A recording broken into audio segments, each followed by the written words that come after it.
ụmụ Chineke, haleluya, amen.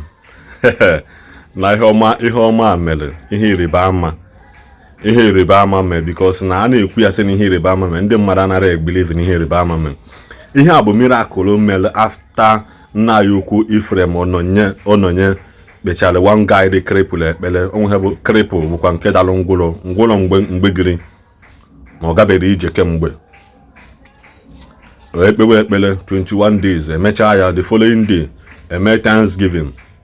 Nwatakịrị ebinie ebido gaba. Before then ọ na-amụ ka esi aga ije small. Achọrọ m ikwu too much in ya because na ihe men ji kwubo okwu a is that na ihe niile anụnwa mee na location. People came out to testify na ha ma ndị a na ọ bụrụ na ọtata na ha ma ha na ha ejegidego jee ma omenala nwanne asịsị jebe ejewe still otu abụ n'ezi. Ụnọ na-aghọta otu abụ n'ezi. Emechaa jee ụlọọgwụ, jechaa ụlọọgwụ niile eme, mechaa this guy operation, spend ego na spend n'ụlọọgwụ, still yet o nwere ihe menụ. Mana when the man of God, when they encounter this man of God, ebido kpewe ekpele, tibe ha na ekpele.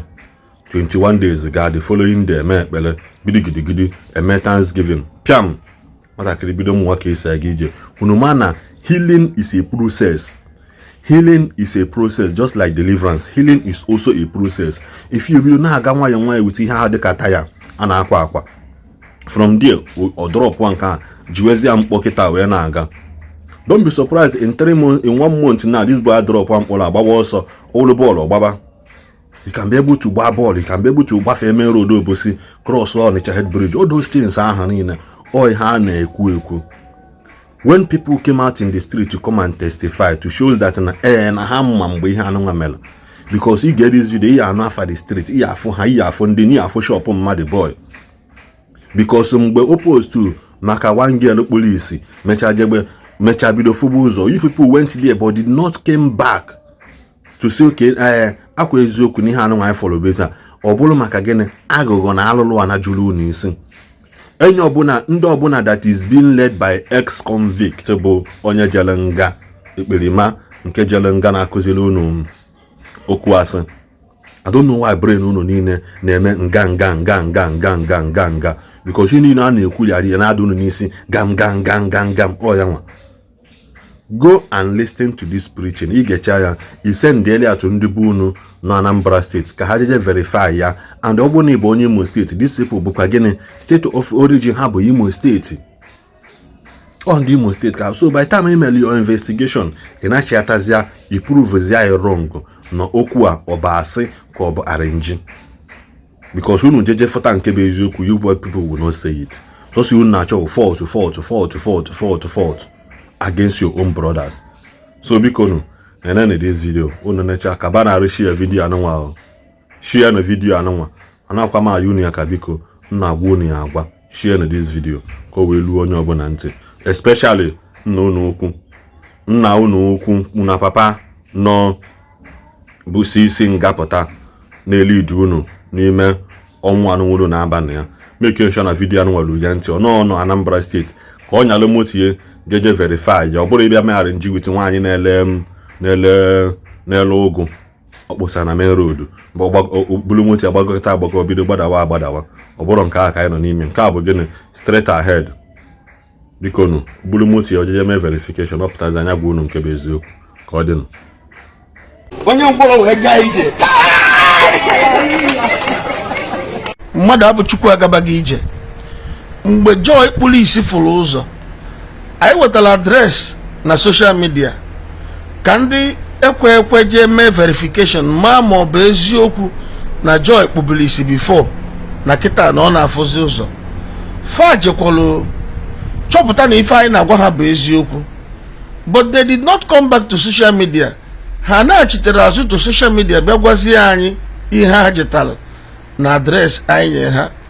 Kịta anyị bịara abịa na streeti mmadụ abụchukwu ha, ụwa niile wagbara witness, then anyị ga-enye gị the complete address ma obodo ebe a mụrụ ya, then onye chọrọ ime verification can go ahead and verify. Ngwa watch ya, mmadụ abụchukwu na-amụzi otu esi aga ije. Biko unu bụ ndị ebe ndị Imo State kedu obodo ọ n'Imo steeti ndị Mbaise kedu obodo ọ n'Mbaise Ezirifite Mbaise kedu ogbo ọ na-Ezirifite Mbaise amụ mara ke family unu bụ gịnị Anọsi Ike family papa gị bụ onye James Anọsi Ike mama gị bụ onye mma gị bụ Ebele Anọsi Ike onye nke a na-anaghị agabu ije bụrụ onye Abụchi Anọsi Ike so Alpha Street a izu agba dị n'ebe Mkpịkpa maka ndị go and verify Mkpịkpa bụ part of Obosi mana ọ dị n'akụkụ Okpoko ebe a na-akpọ show light. You can go and confirm the location and confirm the miracle. Ọ bụrụ arrange na ndị street dị na-agbakọrọ ebe a ga-etibe mkpụsị na ife abụkwa ya sị na ya amabụ okwu onye a before nke a bụrụ nke chọọchị nke a nke street ọ dagazi ije gwọluzie na after that I did not get me check your operation na 19 the thing okay my operation no kwa me chaya with hope na ga this is the operation when na 19 December after ke me check that operation I know kwa na ele anya na ga so actually medical solution yes just a medical solution yeah when is when you can one day what so onye mama gi onye one day what an operation na 19 December it is charge yeah when na 24 December so eventually no actually medical solution yes what is the only thing no weta na medical bụ nka yes so since them I na ga ko bụkwa ministry o be busy okay we get them to jele ana o gbe ba na ro na ego yan change daddy I charge you jaye yi na me bi opala $1 cha no way we I ga na nko no onye ko no ba onye si onwe ifo onye buta kere boss unu gakwa emecha ga na nke ndị omenala unu gakwu na nke ndị omenala tell we direct and like onye bụ salad tell anyị okay direct and like we nya ya ekpere after ke si no nwere ọgwụ ị ga-agwara na ekpere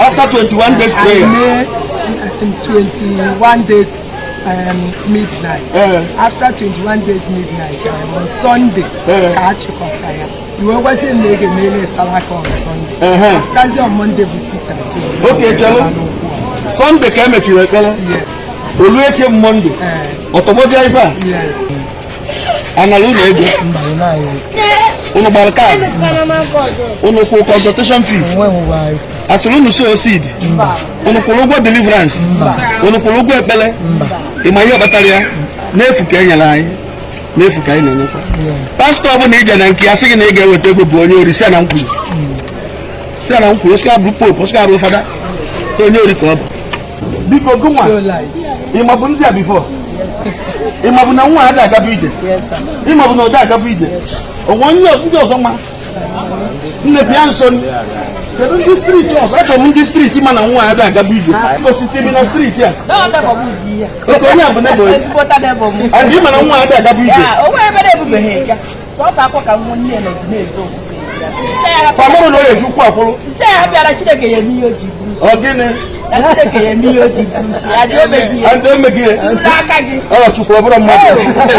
so it is now obvious na ndị mụ na onye agwọrọ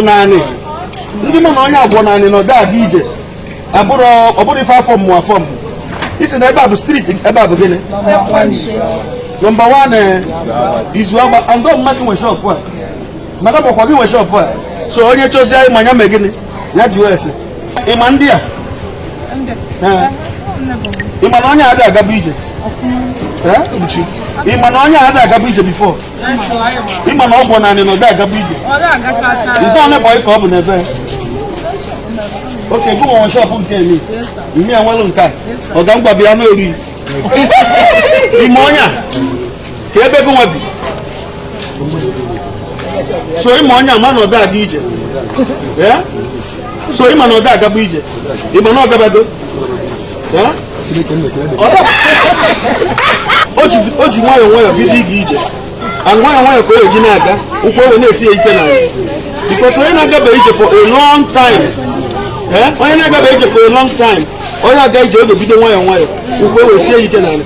Na mmịa nwoke a na-eme omenala, ebidozi agaba ụka. Jenụnụ gwa ndị na-esi agụgọ, gwa si n'ihe ịrịba ama emela.